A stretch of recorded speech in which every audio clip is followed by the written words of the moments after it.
Chelsea Zaccato. And I'm Natalie Heacock. And this is Lumber Slingers. Each podcast, we will be bringing you relevant and useful industry information, including interviews with top lumber professionals and discussion of current events in the industry. Whether it be lumber grading, industry and market trends, or who's who in lumber, we hope to extend your current tally on industry knowledge. Good morning. Good morning. Good morning, USA. Good morning, Slingers. How is everyone? All three of us are together again. Yay.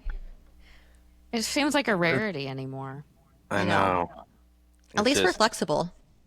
Exactly. Yeah. Exactly. Still can make it work. I just have a lot of availability. Making it work. I Trent's always the only contact- constant around here. On Fridays, I always try not to plan stuff on Fridays in general, unless I have to. You know, I try to like do stuff earlier in the week and whatnot, and then like, so works out pretty well. Well, to be fair, we couldn't really do this without you. So. Yeah. Thank you. You just put like a dummy next to me, like Trent, yeah, like Weekend at Bernie style. Yeah, It's exactly. a good movie. Always That great. is a good movie. That It movie is a is good movie. great. Well, you guys, today is, if you participate, today is the first Summer Friday. What? Oh, Do you know what that is, Trent? I don't know what that means. That means you don't have to work past noon, as long as you get all 40 hours in before noon. That's a thing? So you haven't heard of Summer Fridays? Never heard of Summer Fridays before. No. Memorial Day to Lumber Day. Lumber Day. Labor Day. I didn't even notice. I was like, yeah, Lumber Day for sure. I need a vacation. So Lumber Just Day. a nice little okay. perk that some employers offer their employees. Yes, especially employers who are named and rhyme with Schmackrick Schmumber. Metric Rumber. Schmackrick Mumbers. It's also the 30th of May, which means my daughter's 9 months old today. 9 months in, 9 months out. That's what we say at 9 Ooh, months. better post a pic and then send it to me since I'm off Instagram. I will send that to you. Yes, Natalie. Natalie deleted Instagram yesterday. How long are you gonna go for? I just think I'm going to do what feels right. That's good. Let Instagram tell you, or don't Yeah. let Instagram tell you. You tell Instagram when you want to come back. I think I'm going to go until I quit picking up my phone looking for the app absentmindedly. Like that's going to be like I keep doing it. I like pick up my phone and I'm like, what am I doing? I'm like, no, stop it. Ah. Yeah. And then I was telling Chelsea, all of a sudden yesterday, I was on Facebook. I never, ever, ever go to Facebook. And I'm like, I saw this article. I was like, I got to send this to Chelsea. And then I was like, oh, God, I'm on Facebook. What am I doing? And I have a feeling once you delete Facebook, you'll be sending me a lot of LinkedIn stuff. It's a whole thing. I'm an addict. Is this like Addict 101? It is. But to be I know, fair, have you seen that brick thing that you can put that you like Yes. to tap your phone on to like it like locks your apps, and then to unlock it you have to like go tap the brick? Yes. I kind of want that. I kind of do too. It's like $60. Like, why can't I just have self-control? Why do I have to buy? Why do I have to consume something? Well, and the worst tell me to part not get on this. is that the iPhone has controls. Like if you don't, And they you- suck. or we suck because we bypass suck. them. It's Yeah. us. And I guarantee you we'd find a way to bypass that brick. We would just carry that brick with us and be like, oh. Whoops, I brought would my say brick that- to work today. for What's me, this when I brick on my quit desk? Facebook, it was the worst one. And I found that like after I quit the first one, it became slightly easier. I mean, I did replace it, but it wasn't as bad. I think it's breaking that initial habit. It's like, let's say you won't replace it, but it gets better. It's going to get better, okay? Yeah. Yeah. Yeah. Well, and then like I'm a little more conscious of it now, so I'll be like, pick up my phone, realize I'm like actually looking for Instagram on accident, and then I'll be like, well, what should I do? And I'm like, set your phone down. That's what you should do. Yeah. Yeah, The it's a addiction's kind of- real. It's a weird feeling when you pick your phone up and then like at some point you're like you go through that and then you're like I don't have anything I want to do and then you're like I guess I should just put my phone down. Like, because I'm so Right. used to be like doom scrolling. Let's just do this. But Yes. like, I literally have nothing I want to do on my phone right now. So I'm just gonna put it down and then be focused on other stuff. It's very weird, Yes. which shouldn't be weird. I was in a Right. very bad doom cycle for multiple different things. Well, So I mean, I'm I out know now. that I'm we're recovering. bad, but like, I don't know if it's like you out there where you're at, but like next year in first grade, Quinn gets a Chromebook at school, which blows my mind. Like, I cannot. I'm so Yes. not happy about that at all. It blows my mind. I'm like, dude, like half these kids can't even like write properly, and you're giving them an iPad essentially, or like it's like, what are you thinking? And It's so man. I've heard you have to turn in your homework on the Chromebook. That's what someone told me this week too. I'm like, that's Yeah. bonkers. They're first So graders, man. we only do that in public school here. We don't, well, at my private school, we don't do that. But Henry is switching to public next year. And so Okay. I'm in the same boat as you, Trent. I'm like, wait, he gets a computer? I have been like fighting him his whole life to not have a computer. And now he's getting a computer from the school? Yeah, it's bonkers. And they're responsible for taking it home every night and charging it. yes, first Oh, graders. so I have to just like remember to remind him? Yeah, Right. it's insane. Great. It's insane. I'm like, can they maybe at least learn to do things, the fundamental things right? Like, writing and reading on like real stuff, and then we can do that. I mean, they don't even teach cursive anymore, which is a completely different rant for me. So, which is getting me interested. I'm like, how is she going to sign her name? Like, when she has to like sign it, are they just going to teach her only the letters in her name for curse? Like, how does that work? Or is she just going to print it in like a 4-year-old for her whole life? Like, what do they even do? Yeah. Like, how does that work? I truly don't know. So there's It's just so many crazy. weird things. My kid's school teaches cursive and they're forced to write in cursive full time. I love that. Isn't that That's funny? awesome. I But love it's it. not I like love it. I'm torn. Like I'm right down the middle on the cursive debate. Like I don't know. Are we going to lose if we don't teach cursive? Are we going to lose a whole generation that can't read like cursive? But then all you have to do is put it into Chat GPT and be like, "What does this say?" Yeah, I like True. it for at least the signing. I don't know. I think it's if you're teaching it once they already know how to do everything else, it's not a hard pivot usually, hopefully. And if you don't dedicate to your point a crazy amount of time, it's not a big deal. But you don't need to dedicate years to it. To your point, like just get the Literally. basics down so they can sign their name and they can read them basically. So like when they're older, it should be pretty easy. I would think just to do that semi okay. I mean, like I only know how to spell my name at this point. I mean, I know I do other ones, but it's the only time I use it. To your point, but it's a good thing to know. I mean, more is more, not less is more. That's true. That's true. That's my school rant for the day. Good. Yeah. Good. Well, on that note, Chelsea has an exciting article to bring to the Lumber Slingers table. Oh, I do? Oh, I get to put my name on that. Okay. Yeah. Well, I was slightly distracted because I have to tell you guys something really quick. I forgot tomorrow. I signed up for this boot camp class I do on Saturdays at 8:30, and I had to cancel. I had to like run on and cancel really quick before 8:30 because otherwise I didn't want to get a penalty. But I found out this morning that tomorrow is a 5K in place of boot camp class, and I Chelsea, am not Aaron going. Zaccato. I'm not going. Okay. So you can trick me all you want into thinking that I'm going to boot camp class, but I'm not. I'm not. I will not Trent, be running or do participating. you know this in that. about Chelsea? She does not run. She actually like, if someone says the word run around her, she has like a visceral reaction. Like she can't control it. Yeah. And that's why we get along so well because I'm on Team Chelsea for this one. It's like the only time you should be running is if you have to in an emergency, like running just for the fun of it. Yeah, no, is- guys, if there's a bear and we're running, just leave me because what's going to happen is I can't. I'll run it. I'll run for a little bit, but I'm going to be the first. I will be the sacrifice. So you guys can keep running. My legs are slightly longer, Anyway, so I'll let's be the talk about second. So Natalie's gonna be the only 5 one. He's gonna be real preoccupied with both of us, and then you'll make it away. Whatever. so you're good. I'm gonna run and take off, and Chelsea's gonna be the person that like turns and like screams at the bear, like, "Ah," and then actually scares the bear away. He's Yeah, very like much- I'm motivated for any reason and way to not run, so I could probably psychologically figure out how to get this bear to stop.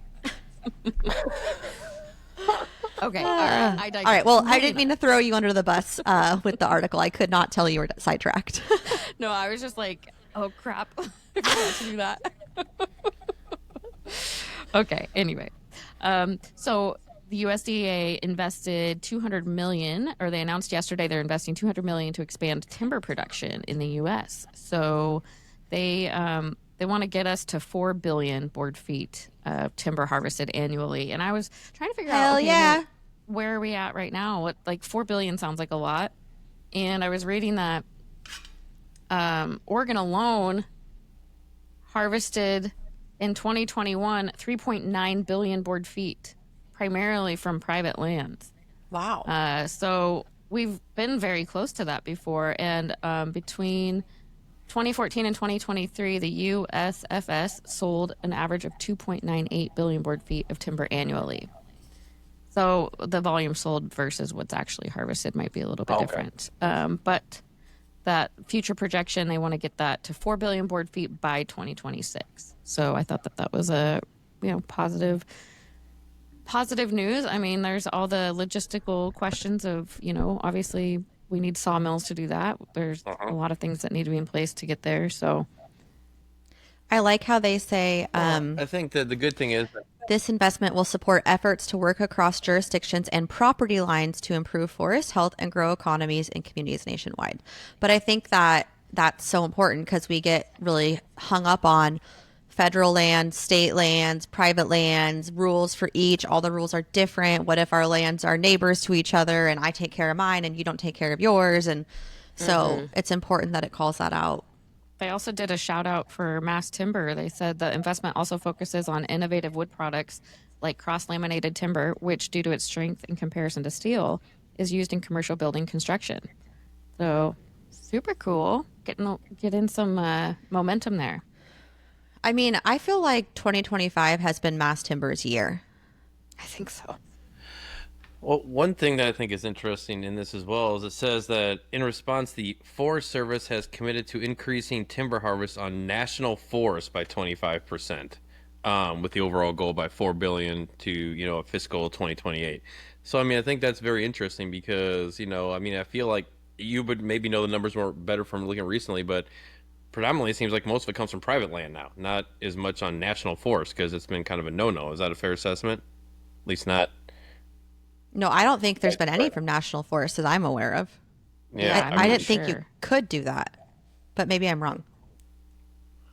Yeah, I don't know either. So I mean, so it's interesting because if you're increasing by 25%, I mean that implies that there's some being taken out. They're doing a little bit of it, but obviously that's depending on where we're starting at. Could be substantially more, or marginally more. Yeah, it's interesting. There's a whole packet that you could read. It's several pages long. So, dig it. Got some weekend reading to do to kind of see what it entails. But yeah, because this came out late yesterday, right? Late yesterday it was announced. So moving in the right direction, guys. Yeah. Well, anything when you're investing in the industry is a plus. Yeah. Plus for all of us. A plus for us. What all other right, kind Trent? of cool news can we get into, Trent? Yeah. What can we bite our teeth into? Excuse me.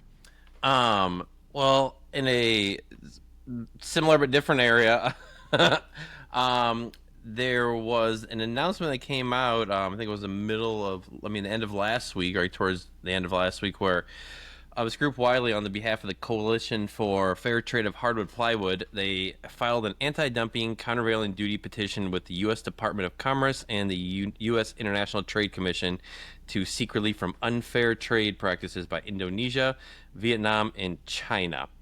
So I guess as you say, the TLDR is that the petitions that were filed on May 22nd allege that the governments in Indonesia, Vietnam, and China are actively subsidizing their industries through dozens of programs, including providing products at subsidized rates and multiple grant, tax, and lending programs. Additionally, hardwood and decorative plywood producers from 3 of the countries are dumping their products into the U.S. at margins of up to 133.7% for Vietnam, 202.8% for Indonesia, and 474.2% for China, according to the petitions. So, yeah. I don't understand. What is Wiley? Is it... Oh, sorry. I asked ChatGPT. Got the answer. So I don't need you, Trent. Sorry. Well, what is it, Natalie? Tell the people. It's a prominent law firm based in Washington, D.C., known for its expertise in international trade law, government regulations, and public policy. Okay. Wiley is the legal counsel for the Coalition of Fair Trade in Hardwood Plywood. Yep. Bingo. Didn't know. Now So, we I know.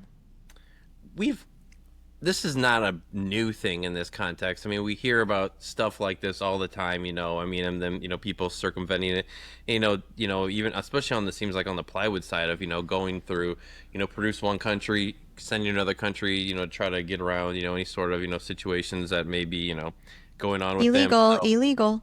Yes, that's a good way to illegally doing that, I should point out. So, but yeah, I mean, it's back in the news, being called out, and maybe there'll be some resemblance, and I mean, I think that of action, I think that based on everything going on, also with tariffs, things of that nature, they might be trying to strike while iron's hot, so to speak, and get the attention of the current administration and see if they can kind of include this in certain things. I mean, I'm guessing that's their idea, because if it is, it makes perfect sense.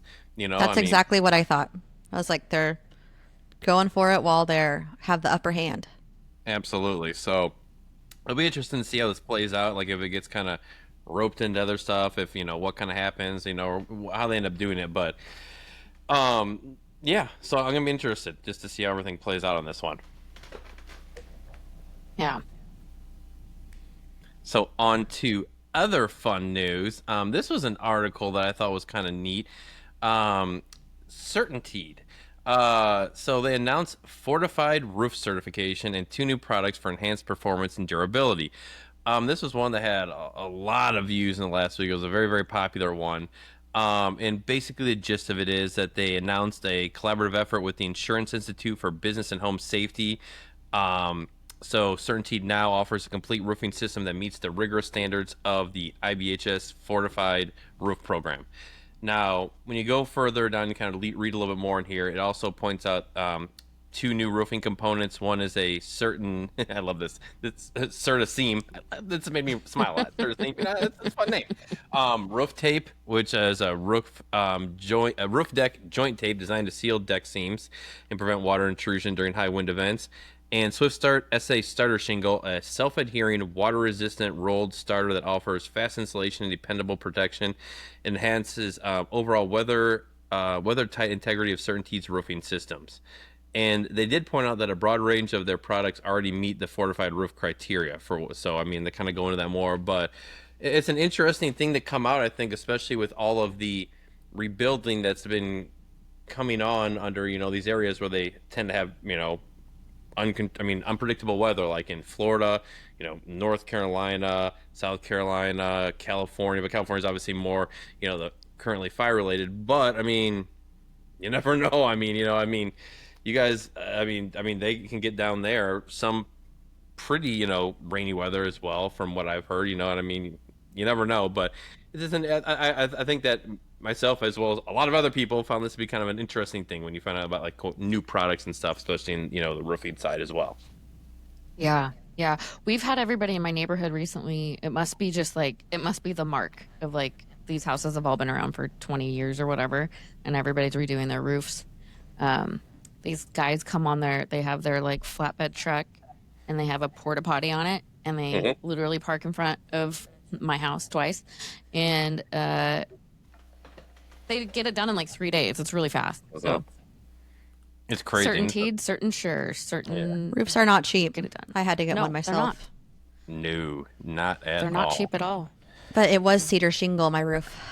Oh, that's Rest awesome. in peace. Rest in peace. Trying to You're not replace gonna that replace bad that, are boy. Whew. No. Yeah. This ain't the Hamptons. Yeah. What else is going on, Trent? Aside of the roof being on fire. Yeah.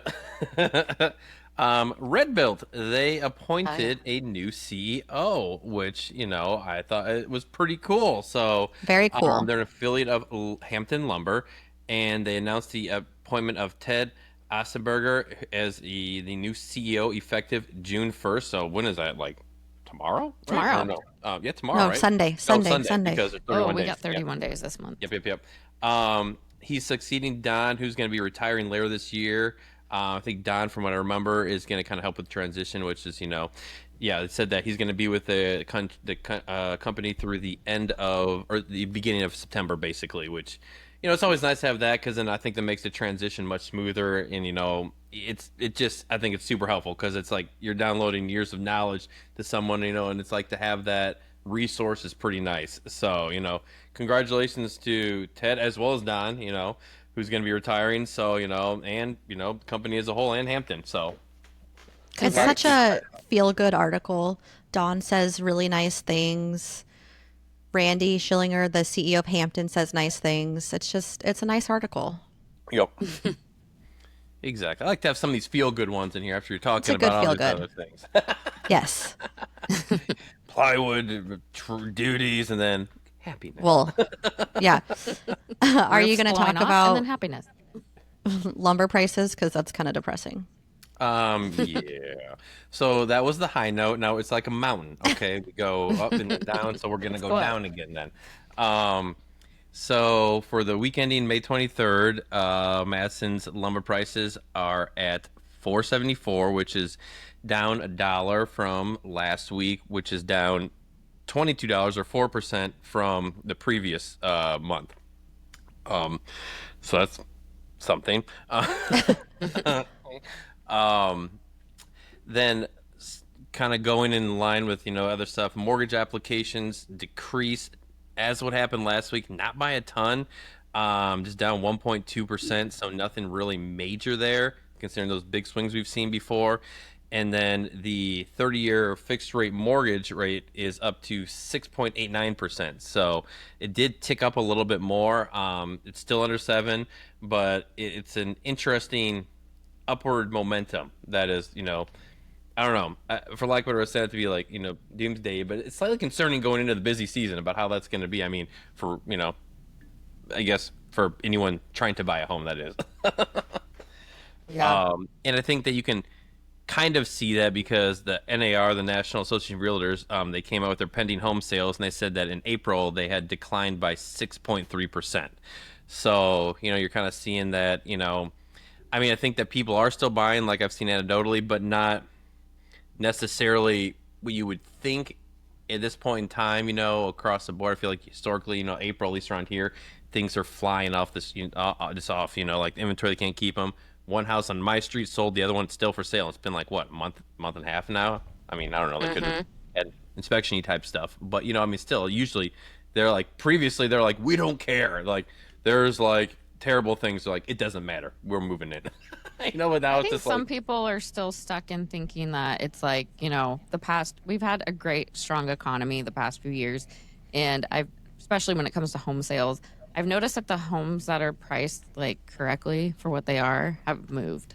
So these people who are wishing that, it's like 2 or 3 years ago when people were putting in cash offers above the asking price, we're not there anymore. And so I think there's that things are settling, and maybe we're getting to what actual values of homes are right now with price and supply and demand. And so it's interesting because I've seen several houses that were like, I thought they were priced very fairly correctly, and they didn't stay on the market very long. So see, I've just Morning Brew had an article today about housing, and they basically said, like, I was trying to find it, but I couldn't find it. Anyways, they said something along the lines of like, there's more availability on the market now than there has been in a long time. Well, I mean, I don't know if it's like this by you though. I mean, but our house prices or home prices are very inflated here. I mean, even mine, like it keeps going up every time I check. And I mean, it depends on how much stock you want to put into like Zillow, but I mean, I can't imagine that Zillow is going to be that crazy off from what people are trying to, saying. I mean, based on what people are listing their houses at around here, it's not that far off. And I mean, I think that has to lead into kind of some of this conflict of, like how you're seeing, people wanting to go out and get a house but not doing it. Because I mean, literally, like if I was to buy my house now at this rate, like I would be house poor.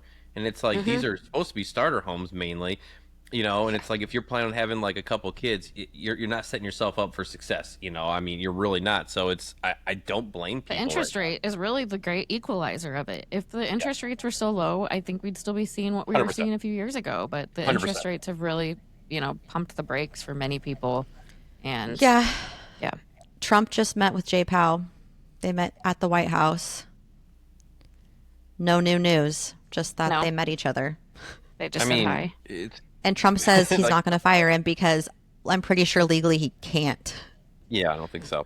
So, But no, you're 100% right. It's like, and people will point at times, they'll be like, well, when my parents were, younger, the interest rates were in the double digits. I'm like, yeah, that's true. But also the house prices were substantially cheaper, even relative, complete relative. So when you're having inflated house prices and high interest rates coming off, like, because when we bought our house before all this stuff, our interest rate was in the fours, and that was a pretty normal market. So, I mean, you're looking at almost 7 now with home prices being almost at this point in time around here double. It just, something's got to give, to your point.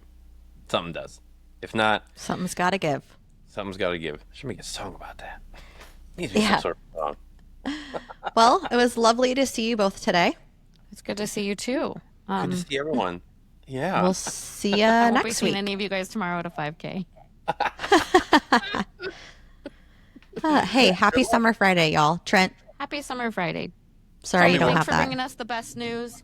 Yeah. We really appreciate it. If there's news that comes out in the afternoon today, I'll still be working to get it for you. How about that? All right, that sounds good. All right, thanks. See you Trent. I'll guys. See you guys later.